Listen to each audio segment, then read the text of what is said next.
Hi! Welcome to filmy news. ఈరోజు మనం 'విక్రమ్' గారి కొత్త మూవీ 'తంగలం' సినిమా యొక్క రివ్యూ గురించి మాట్లాడుకుందాం. నాకు తెలుసు అందరూ రివ్యూస్‌కి ఒక్క రీజన్‌తోనే వస్తారు. మూవీకి వెళ్ళాలా? వద్దా? చూడొచ్చా? చూడకూడదా? ఆ ఒక్క రీజన్ తెలుసుకోవడానికే మీ అందరూ రివ్యూ చూస్తారు. అందరూ దాన్ని విశ్లేషించి యాక్టింగ్ అని, స్క్రీన్ ప్లే అని ఎంతో సోది చెప్తారు. ఫైనల్ పాయింట్ మాత్రం కాంట్రడిక్టింగ్‌గా చెప్తారు. అండ్ మన మూవీ రివ్యూ ఛానల్ మాత్రం అలా ఉండదు. ఫస్ట్ పాయింట్, ఈ మూవీ చూడొచ్చా? చూడరాదా? అని అంటే, మీకు చాలా రోజుల కింద వచ్చిన 'యుగానికొక్కడు' మూవీ నచ్చిందా? అండ్ అందులో ఒక డైలాగ్ ఉంటుంది. ఎవర్రా మీరంతా అని.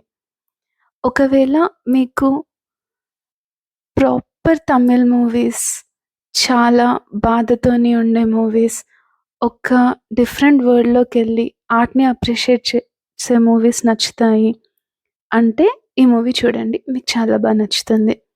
బెస్ట్ ఆన్సర్ ఏంటంటే, మీకు 'యుగానికొక్కడు' లాంటి మూవీస్ నచ్చుతాయంటే, ఈ మూవీకెళ్ళి హ్యాపీగా చూసేయండి. లేదు మాది ఆ టేస్ట్ కాదు, కమర్షియల్ మూవీసే ఇష్టం, ప్రాపర్ కమర్షియల్ బేస్ ఉన్న మూవీసే కావాలి అంటే మాత్రం, ఈ మూవీ మీకు పెద్దగా నచ్చదు. ఇప్పుడు విశ్లేషణ గురించి వస్తే, కథ చాలా బావుంది. ఒక మెసేజ్ ఓరియెంటెడ్ మూవీ. కానీ వాళ్ళు మెసేజ్ ఇస్తున్నారని మనకెక్కడ అనిపించదు. స్క్రీన్ ప్లే కొంచెం కన్‌ఫ్యూజింగ్‌గా ఉంది. But screen play is the driving point. ఆ కన్‌ఫ్యూషన్‌తోనే మనం మూవీ చూస్తూ ఉంటాము. నెక్స్ట్, యాక్టింగ్‌కి ఎవ్వరు వంక పెట్టాల్సిన అవసరమే లేదు. We all know how good Vikram as an actor is. And ఈ మూవీలో విక్రమ్ యాక్టింగ్ యొక్క నెక్స్ట్ లెవెల్ చూడొచ్చు. ఇద్దరు హీరోయిన్స్ కూడా చాలా బాగా యాక్ట్ చేశారు. క్యాస్ట్‌లో ఇక్కడ కూడా మనకు ఆర్టిఫిషియల్‌నెస్ కనిపించదు.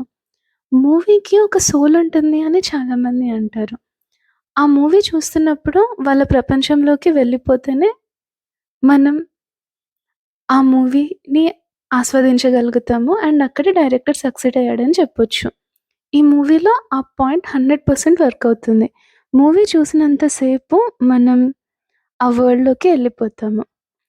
ఇంకా ఈ మూవీ యొక్క కాస్ట్యూమ్ డిజైనింగ్ కానీ, బడ్జెట్ కానీ, ఫోటోగ్రఫీ కానీ అన్నీ చాలా బావున్నాయి. మీరు రెగ్యులర్ కమర్షియల్ మూవీస్ కాకుండా ఒక డిఫరెంట్ ఫీల్ ఉన్న మూవీకెళ్ళాలనుకుంటే వెళ్ళండి. రెగ్యులర్ కమర్షియల్ మూవీసే నచ్చుతాయి అనుకున్న వాళ్ళు ఈ మూవీని ఓటీటీలో చూసుకుంటే better. Thank you. Signing off. ఈ మూవీ స్టోరీ ఎక్స్‌ప్లనేషన్ త్వరగా మా ఛానెల్‌లో రిలీజ్ చేస్తాను.